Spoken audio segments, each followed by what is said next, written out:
Good morning everyone, welcome to knowledge account. আমরা দেখব 30 ফেব্রুয়ারি 2026-এর important current affairs, তার সাথে সাথে রিলেটেড স্ট্যাটিক। প্রথম প্রশ্ন আজকে, কোন দল সন্তোষ ট্রফি 2025-26 শিরোপা জিতেছে? সন্তোষ ট্রফি 2025-26 জিতেছে সার্ভিসেসে এটা 8th টাইটেল, কেরালাকে হারিয়ে জিতেছে। ঢকুয়াখানা ফুটবল স্টেডিয়ামে হয়েছে, এটা আসামে, এখানে ফাইনাল খেলাটা হয়েছে। আর এটা হচ্ছে তোমার 79তম সংস্করণ ছিল এবারেরটা। সন্তোষ ট্রফির পুরো নাম হচ্ছে সিনিয়র পুরুষদের জাতীয় ফুটবল চ্যাম্পিয়নশিপ, মানে এটা অ্যাকচুয়ালি একটা সিনিয়র পুরুষদের জাতীয় football championship. All India football federation AIFF পরিচালিত করে এটা। ভারতের রাজ্য আর সরকারি প্রতিষ্ঠানগুলোর মধ্যে একটা আন্তঃরাজ্য প্রতিযোগিতা এই সন্তোষ ট্রফি। 1996 সালে জাতীয় ফুটবল লিগ শুরুর আগে এটা ছিল ভারতের 1 নম্বর ফুটবল টুর্নামেন্ট। 1941 সালে ইন্ডিয়ান ফুটবল অ্যাসোসিয়েশন এটা স্টার্ট করে। আর IF-এর প্রাক্তন সভাপতি স্যার মোহাম্মদ নাথ রায়চৌধুরী, মানে সন্তোষ মহারাজার নামানুসারে এই ট্রফিটার নাম। আচ্ছা, পরের প্রশ্নে যাওয়ার আগে বলে দিই, জানুয়ারি 2025 থেকে ডিসেম্বর 2025-এর ইয়ারলি কারেন্ট অ্যাফেয়ার্স তোমাদের 4টে A4 সাইজ পেজে, 4টে ভলিউমে তোমাদের রয়েছে ই বুকসগুলো। তার সাথে সাথে সম্পূর্ণ বছরের বাছাই করা কারেন্ট অ্যাফেয়ার্স, এটা তোমরা নলেজ অ্যাকাউন্ট অফিসিয়াল অ্যাপের কোর্স সেকশানে পেয়ে যাবে। এখানে সমস্ত আপডেটেড ইনফরমেশান তোমাদের রয়েছে। 2025 সালে সংসদে উত্থাপিত বিল, 2025 সালে গুরুত্বপূর্ণ বিল ও আইন, সমস্তটাই তোমরা এখানে পেয়ে যাবে। এছাড়া নলেজ অ্যাকাউন্ট অফিসিয়ালে যে ট্রেস সিরিজগুলো চলছে, static GK bullet, GK bank, WPP KP previous year, RRB NTPCর previous year, RRB group D previous year, group C group ডির মানে কারেন্ট এক্সাম যেগুলো চলছে সেগুলোর মক টেস্ট সিরিজ, এগুলো সব অ্যাভেলেবেল রয়েছে নলেজ অ্যাকাউন্ট অফিসিয়াল অ্যাপে। বা বর্তমানে এই ব্যাচগুলো চলছে, তোমাদের প্রস্তুতি ব্যাচ, বিভিন্ন কেন্দ্রীয় এবং রাজ্য সরকারি চাকরি পরীক্ষার জন্য বিষয়ভিত্তিক এবং পরীক্ষা ভিত্তিক ব্যাচ। তোমাদের কনসালটেশনের জন্য এই নাম্বারটা রয়েছে, তোমরা চাইলে এখানে ফোন করে অথবা হোয়াটসঅ্যাপ করে আমাদের সাথে কনসাল্ট করতে পারো। পরের প্রশ্ন, 2026 সালে হিউম্যান ক্যাপাবিলিটি ইনিশিয়েটিভ কনফারেন্সটা কোথায় অনুষ্ঠিত হবে? তো এটা হবে রিয়াদে। হিউম্যান ক্যাপাবিলিটি ইনিশিয়েটিভের এটা 3rd এডিশন। মূলত মানুষের দক্ষতা বৃদ্ধি এবং শিক্ষার মানোন্নয়ন নিয়ে একটা আন্তর্জাতিক সম্মেলন। 3rd to 4th মে 2026-এ হবে রিয়াদে, সৌদি আরবে। এর theme the human code. Saudi যুবরাজ মোহাম্মদ বিন সালমান এর তত্ত্বাবধানে এটা পরিচালিত হচ্ছে। যুক্তরাজ্য অতিথি দেশ রয়েছে।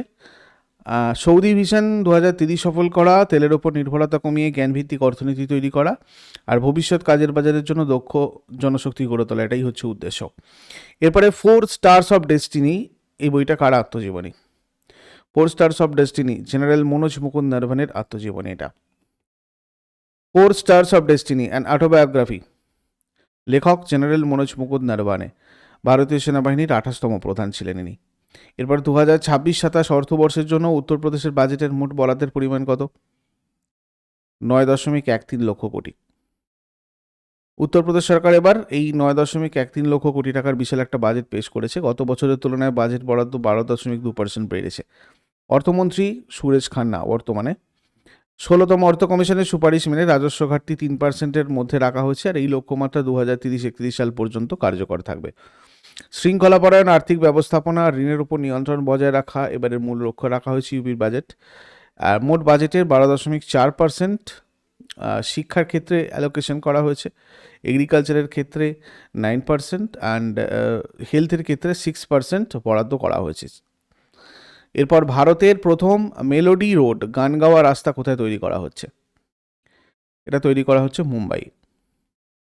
ভারতের প্রথম মেলোডি রোড, এর ওপর দিয়ে গাড়ি গেলে জয় হো গানটা বেজে ওঠে।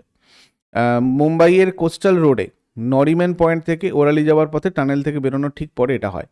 মহারাষ্ট্রের মুখ্যমন্ত্রী দেবেন্দ্র ফডনবিস সেটা উদ্বোধন করেছেন। 500 মিটার লম্বা একটা অংশ। বৃহন মুম্বাই মিউনিসিপ্যাল কর্পোরেশন প্রায় 6.21 কোটি টাকা খরচা করে এটা তৈরি করেছে। এটা কীভাবে কাজ করে? রাস্তার উপরিভাগে নির্দিষ্ট ব্যবধানে সুনির্দিষ্টভাবে খাঁজ বা খাঁজ কাটা অংশ তৈরি করা হয়েছে। যখন গাড়ি 70 থেকে 80 কিলোমিটার ঘন্টা গতিবেগের উপর দিয়ে যায়, তখন টায়ার আর খাঁজের ঘর্ষণে কম্পন সৃষ্টি হয়, যেটা থেকে সঙ্গীতের সুর তৈরি হয়, যা গাড়ির জানালা বন্ধ থাকলেও ভেতরে শোনা যায়। 2008 সালে জাপানি ইঞ্জিনিয়ার শিজুও সানাদো প্রথমেই মেলোডি রোডের ধারণা আবিষ্কার করেন। জাপান ছাড়াও হাঙ্গেরি, দক্ষিণ কোরিয়া, সংযুক্ত আরব আমিরাতে এই ধরনের রাস্তা রয়েছে। এরপর এশিয়ান ডেভেলপমেন্ট ব্যাংক সম্প্রতি আসামের বন্যা নিয়ন্ত্রণের জন্য অতিরিক্ত কত ঋণ অনুমোদন করেছে? $182 মিলিয়ন। এশিয়ান ডেভেলপমেন্ট ব্যাংক আসামের জন্য অতিরিক্ত $182 মিলিয়ন ঋণ অনুমোদন করেছে। এটা 2023 সালের অক্টোবরে অনুমোদিত $200 মিলিয়ন মূল প্রকল্পের একটা বাড়তি অংশ। ব্রহ্মপুত্র নদের পাড় ভাঙন রোধ এবং বন্যার ভয়াবহতা কমিয়ে আনা হচ্ছে এটার মূল লক্ষ্য। ব্রহ্মপুত্র বিশ্বের অন্যতম গতিশীল নদ। প্রতি বছর বন্যায় আসামের কৃষি, ঘরবাড়ি এবং পরিকাঠামোর ব্যাপক ক্ষতি হয়, যেটা দারিদ্রতা বাড়িয়ে দেয়। এই ঋণের মাধ্যমে যেটা করা হবে সেটা হচ্ছে বাঁধ মজবুত করা, সতর্কবার্তা অর্থাৎ বন্যার আগাম সতর্কবার্তা দেওয়ার জন্য আধুনিক প্রযুক্তি ব্যবহার করা হবে, জলবায়ু পরিবর্তনের কথা মাথায় রেখে ইঞ্জিনিয়ারিং সলিউশন এবং স্থানীয় স্তরে দুর্যোগ মোকাবিলায় মানুষকে দক্ষ করে তোলা। নেক্সট, বায়ুসেনার মেগা মহড়া এক্সারসাইজ বায়ুশক্তি 2026 কোথায় হবে? এটা হবে রাজস্থানের পোখরানে। 27 ফেব্রুয়ারি 2026 হবে পোখরান রেঞ্জ, জয়সালমের, রাজস্থান। মূল মন্ত্র থাকবে অচুক, অভেদ্য আর সঠিক। শত্রুপক্ষকে দ্রুত আঘাত হানা, আকাশপথে আধিপত্য বজায় রাখা এবং কৌশলগত জয় নিশ্চিত করাটাই লক্ষ্য। এই মহড়ায় ভারতের তৈরি যুদ্ধবিমান ও অস্ত্রশস্ত্রের উপর বিশেষ করে জোর দেওয়া হবে। মহড়ায় অংশ নেওয়া প্রধান বিমান আর প্রযুক্তি হচ্ছে fighter Tejas, Rafale, Sukhoi 30 MKI, Mirage 2000 MiG-29। Helicopter যেগুলোর অংশগ্রহণ করছে অ্যাপাচি, চিনুক, প্রচণ্ড আর Dhruv. C-17 Globemaster, C-130J Super Hercules. এছাড়া অস্ত্র রয়েছে আকাশ, স্পাইডার, মিসাইল সিস্টেম এবং ড্রোন বিধ্বংসী প্রযুক্তি CUAS। ড্রোন বা রিমোটলি পাইলটেড এয়ারক্রাফট এবং স্বল্পপাল্লার লোইটারিং মিউনিশন। এরপর 2026 সালে ভারত আর থাইল্যান্ডের বিমান মহড়াটা কোন গুরুত্বপূর্ণ জলপথের কাছে অনুষ্ঠিত হয়েছে? মালাক্কা প্রণালী। ভারতীয় বিমান বাহিনী এবং রয়্যাল থাই এয়ারফোর্স এটাতে অংশগ্রহণ করছে। ভারতের SU-30 MKI আর থাইল্যান্ডের JAS-39 গ্রিপেন। কৌশলগতভাবে গুরুত্বপূর্ণ মালাক্কা প্রণালী সংলগ্ন এলাকাতে এরা হচ্ছে, মানে একটা স্ট্র্যাটেজিক একটা জায়গা। আকাশপথে যুদ্ধ কৌশল, দীর্ঘপাল্লার মিশন, মানে লং রেঞ্জের মিশন, নজরদারি, সামুদ্রিক নিরাপত্তা, এগুলো যাতে জোরদার করা যায় সেটাই মূল লক্ষ্য। এরপর হচ্ছে করাপশন পারসেপশনস ইন্ডেক্স 2025 অনুযায়ী বিশ্বের সবচেয়ে স্বচ্ছ বা কম দুর্নীতিগ্রস্ত দেশ কোনটা? ডেনমার্ক সব থেকে কম দুর্নীতিগ্রস্ত এবং সবচেয়ে স্বচ্ছ দেশ। ট্রান্সপারেন্সি ইন্টারন্যাশনাল এটা প্রকাশ করেছে। 182টা দেশের ওপর এটা সমীক্ষাটা চালানো হয়েছে। 0 থেকে 100-র মধ্যে স্কোর দেওয়া হয়। 0 মানে সবচেয়ে দুর্নীতিগ্রস্ত আর 100 মানে সব থেকে পরিচ্ছন্ন বা স্বচ্ছ। তালিকার শীর্ষে রয়েছে 1 মানে ডেনমার্ক, 89 স্কোর, টানা 8 বছর ধরে প্রথম স্থানে। ফিনল্যান্ড 88, 3 নম্বরে সিঙ্গাপুর 84। আর ভারতের র্যাঙ্ক 182টা দেশের মধ্যে 91তম স্থানে। ভারতের স্কোর 100-র মধ্যে 39। এরপরে গোয়ার প্রথম জীববৈচিত্র্য মানচিত্রটা কোন সংস্থা তৈরি করেছে? WWF India. গোয়া রাজ্যই প্রথম তাদের নিজস্ব জীববৈচিত্র্য আর সাংস্কৃতিক একটি বিশেষ মানচিত্র পেতে যাচ্ছে। এটা তৈরি করেছে WWF ইন্ডিয়া। মূলত স্কুল পড়ুয়াদের জন্য তৈরি করা একটা রঙিন এবং সহজ শিক্ষামূলক টুল। কী কী আছে এই ম্যাপে? এতে 48টা সাধারণ প্রজাতি, পাখি, স্তন্যপায়ী প্রাণী, সরীসৃপ, সামুদ্রিক প্রাণী, পতঙ্গ এবং গোয়ার ঐতিহ্যবাহী শিল্পের ছবি দেওয়া আছে। ছোটবেলা থেকেই শিশুদের মধ্যে পরিবেশ সচেতনতা তৈরি করা এবং নিজের এলাকার প্রকৃতিকে চিনতে শেখা, এটাই উদ্দেশ্য। আগের দিনের হোমওয়ার্ক দেখো, বিজয়নগর সাম্রাজ্যের প্রশাসনিক ভাষা কন্নড় আর জাপানে ঘূর্ণিঝড় টাইফুন নামে পরিচিত। আর আজকে তোমাদের জন্য প্রশ্ন থাকবে, আরব সাগরে মুম্বাই হাই অঞ্চল বা বোম্বে হাই অঞ্চল কোন খনিজ আহরণের জন্য পরিচিত? আর ভারতের প্রমাণ দ্রাঘিমা রেখা কোনটা? শেষকালে কমেন্টে জানাও। চট করে আগের দিনেরগুলো কুইক রিভাইজ করে নেবো। যারা যারা লাইভ রয়েছে অ্যান্সার করার চেষ্টা করো। 12 ফেব্রুয়ারি 2026 কোয়েশ্চেন্স কী ছিল? ভারতের সর্বকনিষ্ঠ পুরুষ অ্যানালগ মহাকাশচারী হওয়ার রেকর্ড কে করেছেন? আদিত্য পাণ্ডো। লাখপতি বিটিয়া যোজনা কোন সরকার ঘোষণা করেছে? দিল্লি সরকার। 2025-26 অর্থবর্ষে জাতীয় জৈব বৈচিত্র্য কর্তৃপক্ষ রাজ্যগুলোকে মোট কত টাকা সহায়তা দিয়েছে? 6.09 কোটি টাকা। জাতীয় উৎপাদনশীলতা সপ্তাহ কবে পালিত হয়? 12 থেকে 18 ফেব্রুয়ারি।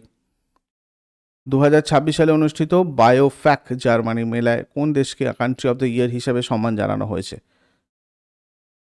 আমাদের ভারতকে। সমবায় খাতে বিশ্বের বৃহত্তম শস্য সংরক্ষণ পরিকল্পনার পাইলট প্রজেক্ট কোন জেলায় শুরু হয়েছে? বালাঘাট, মধ্যপ্রদেশ। হোয়াইট রেভলিউশন 2.0 এর প্রধান লক্ষ্য কি? দুগ্ধ খাতে নারীদের অংশগ্রহণ বাড়ানো, নতুন সমবায় সমিতি গঠন করা, কর্মসংস্থান সৃষ্টি করা। এরপর যুবা সহকার যোজনা কোন সংস্থার মাধ্যমে বাস্তবায়িত হয়?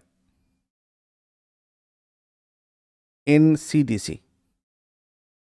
Women piece and security index 2025-26 অনুযায়ী বিশ্বের সবচেয়ে নিরাপদ দেশ কোনটি? ডেনমার্ক। স্বরাষ্ট্র মন্ত্রকের নতুন নির্দেশিকা অনুযায়ী সরকারি অনুষ্ঠানে জাতীয় সঙ্গীত আর জাতীয় গানের ক্রম কি হবে? প্রথমে বন্দে মাতরম, তারপরে জনগণমন। 1 কোটি থেকে 10 কোটি টাকা আয়কারী সমবায় সমিতিগুলোর আয়করের উপর সারচার্জ 12% থেকে কমিয়ে কত করা হয়েছে? 7%। এগুলো ছিল আগের দিনের কোয়েশ্চেন। ইউজফুল বলে মনে হলে অবশ্যই সবাই লাইক করো, আর প্রতিদিন সকাল 6টার সময় ডেইলি কারেন্ট অ্যাফেয়ার্স এর আপডেটের জন্য নলেজ অ্যাকাউন্টকে সাবস্ক্রাইব করে বেল আইকন প্রেস করে অলে ক্লিক করে রাখো। Thank you so much, take care, have a great day.